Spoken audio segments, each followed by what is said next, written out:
حضرت علی رضی اللہ تعالی عنہ سے پوچھے گئے بہت ہی کمال کے سوالات۔ کون سے نبی نے ایک ہی وقت میں دو بہنوں سے ہم بستری کی تھی؟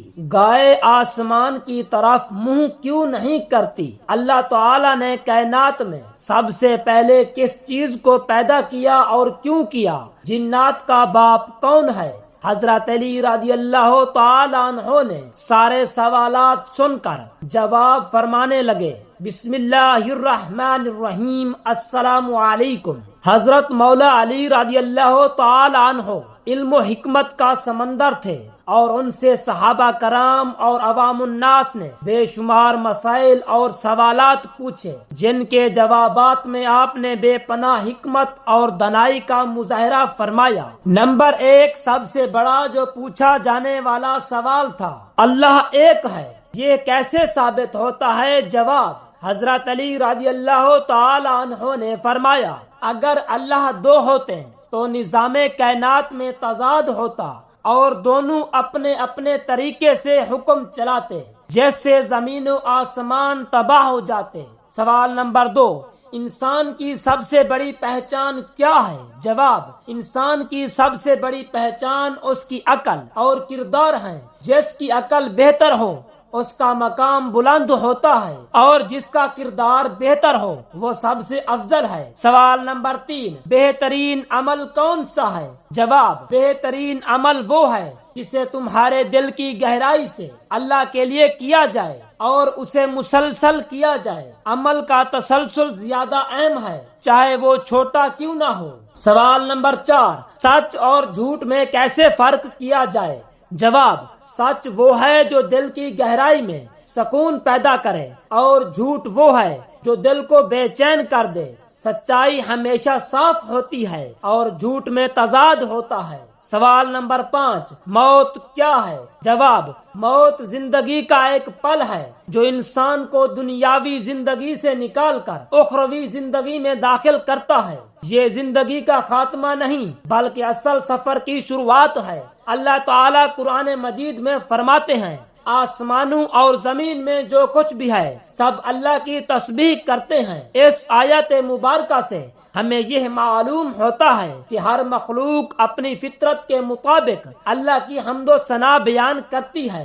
جانور بھی اپنے طریقے سے اللہ کی تسبیح کرتے ہیں۔ حضرت علی رضی اللہ تعالی عنہ کا قول، حضرت علی رضی اللہ تعالی عنہ نے فرمایا، جو چیز تمہاری آنکھوں کے سامنے ہے وہ اللہ کی نشانیوں میں سے ایک ہے، اور وہ ہر حال میں اللہ کی تسبیح کرتی ہے، چاہے تم اس کو سمجھو یا نہ سمجھو۔ اس سے یہ بات واضح ہوتی ہے کہ جانور اپنی فطری حالت میں اللہ کی تسبیح میں مشغول ہیں، اور ہمیں ان کے افعال کو فطرت کے مطابق قبول کرنا چاہیے۔ آسمان اللہ تعالیٰ کی عظمت اور قدرت کی نشانی ہے، لیکن ہر مخلوق کو اللہ تعالیٰ نے مختلف ضروریات اور حکمت کے ساتھ پیدا کیا ہے۔ گائے جن کا منہ عموماً زمین کی طرف ہوتا ہے، ان کی یہ عادت اس بات کی علامت ہے کہ وہ زمین کی فطری چیزوں کے ساتھ جڑی ہوئی ہے اور اپنی ضروریات پوری کرنے میں مصروف ہیں۔ آسمان کی طرف نہ دیکھنا ان کی فطرت کا حصہ ہے، اور اللہ تعالیٰ کی مخلوق کی فطرت میں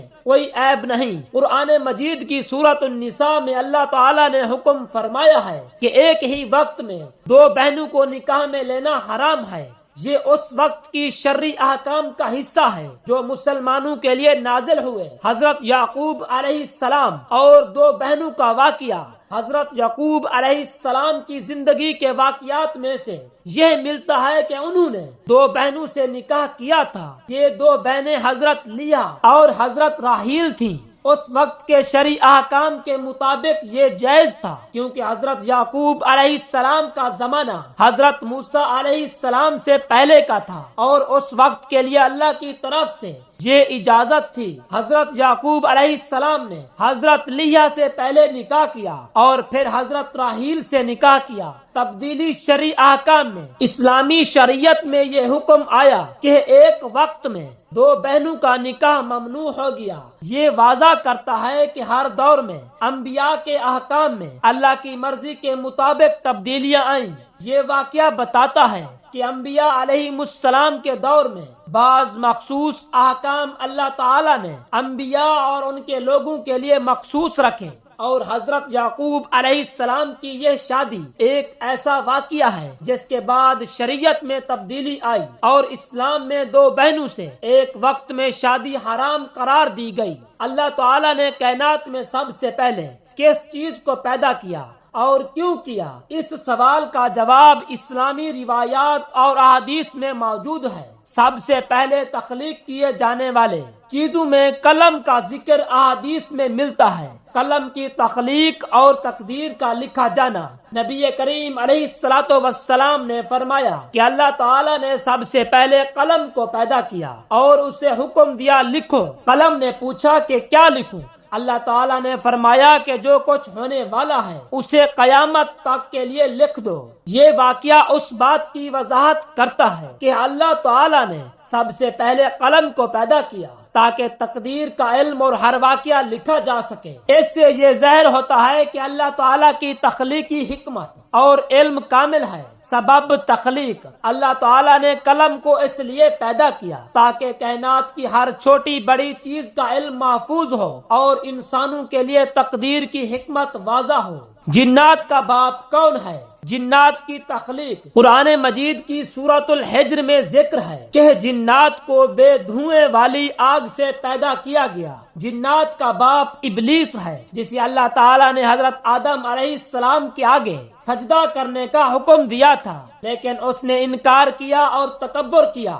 اس کے انکار کے سبب اسے شیطان قرار دیا گیا۔ ابلیس کی حقیقت، ابلیس جنات میں سے تھا اور وہ جنت میں اللہ تعالیٰ کی عبادت کرنے والوں میں شامل تھا۔ اس کی نافرمانی کے بعد اسے جنت سے نکال دیا گیا اور اسے قیامت تک کے لیے مہلت دی گئی تاکہ وہ لوگوں کو گمراہ کرے۔ احادیث میں ملتا ہے کہ ابلیس تمام جنات کا سردار تھا اور وہ پہلا جن تھا جو اللہ تعالیٰ کی عبادت میں سرفراز ہوا تھا، لیکن پھر اس کے تکبر اور نافرمانی کی وجہ سے اسے راندہ درگاہ قرار دیا گیا۔ جنات کے متعلق حدیث، نبی کریم علیہ الصلوۃ والسلام نے فرمایا ہے کہ جنات تین قسم کے ہیں۔ ایک قسم وہ ہے جو ہوا میں اڑتی ہے، ایک قسم وہ ہے جو جانوروں کی شکل میں ہے، اور ایک قسم وہ ہے جو انسانوں کے ساتھ رہتی ہے۔ حضرت علی رضی اللہ تعالی عنہ سے پوچھے جانے والے سوالات میں حکمت اور علم کا خزانہ چھپا ہوا ہے۔ ایک روایت میں ذکر ہے کہ حضرت علی رضی اللہ تعالی عنہ سے ایک سوال کیا گیا کہ سب سے طاقتور چیز کیا ہے؟ حضرت علی رضی اللہ تعالی عنہ نے فرمایا، اللہ کا حکم سب سے طاقتور ہے۔ یہ مختصر جواب ان کی علمیت اور اللہ پر انحصار کا بہترین مظہر ہے۔ اللہ رب العزت ہمیں صراط مستقیم پر چلنے کی توفیق عطا فرمائے۔